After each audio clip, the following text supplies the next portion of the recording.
Militer Rusia memperbarui informasi operasi militer khusus di Ukraina dalam 24 jam terakhir. Juru bicara militer Rusia Letnan Jenderal Igor Konashenkov pertanggal 4 Januari melansir terjadi kontak senjata di sejumlah wilayah. Serangan artileri yang diluncurkan pasukan Rusia mengakibatkan tersingkirnya lebih dari 180 personel Ukraina, 5 tank, 5 kendaraan tempur infanteri, 3 kendaraan tempur lapis baja, dan 10 kendaraan bermotor di dekat Vladimirovka, Prechistovka, Novoukrayinka, pabrik rakyat Donetsk. Pasukan rudal dan artileri pasukan Rusia menetralisir 83 unit artileri angkatan bersenjata Ukraina di posisi tembak. Juga tenaga kerja dan peralatan militer mereka di 107 area. 2 radar perang counter baterai ANTP Ki-50 buatan Amerika Serikat dihancurkan di dekat Chasov Yar dan Avdeyevka, Republik Rakyat Donetsk. 5 depot persenjataan angkatan bersenjata Ukraina dihancurkan di dekat Orekhov, wilayah Zaporozhye, Dibrova, dan Konstantinovka, Republik Rakyat Donetsk. 1 depot persenjataan unit tentara bayaran asing dihancurkan di dekat Kramatorsk, Republik Rakyat Donetsk. Juru bicara militer Rusia Letnan Jenderal Igor Konashenkov melansir secara total, 357 pesawat terbang dan 199 helikopter, 2.813 kendaraan udara tak berawak angkatan bersenjata Ukraina dihancurkan.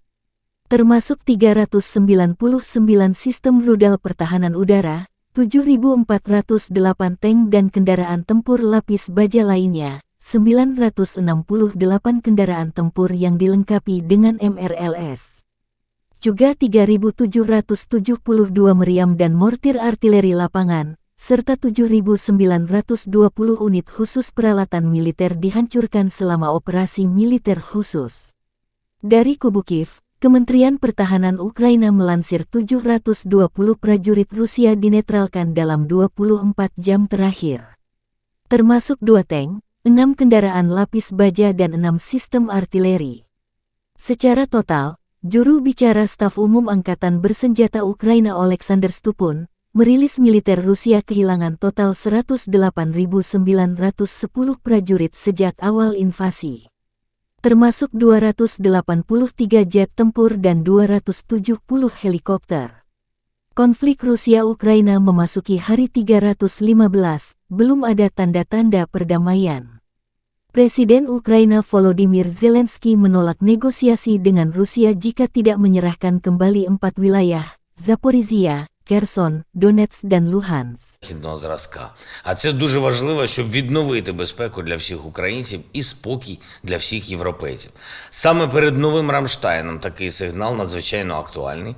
Треба поставити крапку в російській агресії саме цього року і не відкладати жодну з тих оборонних можливостей, які здатні пришвидшити поразку держави-терориста. Сучасна західна бронетехніка, танки західного зразка – це якраз одна з таких ключових можливостей. Хочу подякувати сьогодні Данії після розмови з пані прем'єр-міністром Фредеріксен. Поінформував її про актуальну ситуацію на передовій, про те, що в Росії зараз планують чергову хвилю агресії на найближчі місяці. Ми маємо зробити цю хвилю. Terima kasih sudah nonton. Jangan lupa like, subscribe, dan share ya.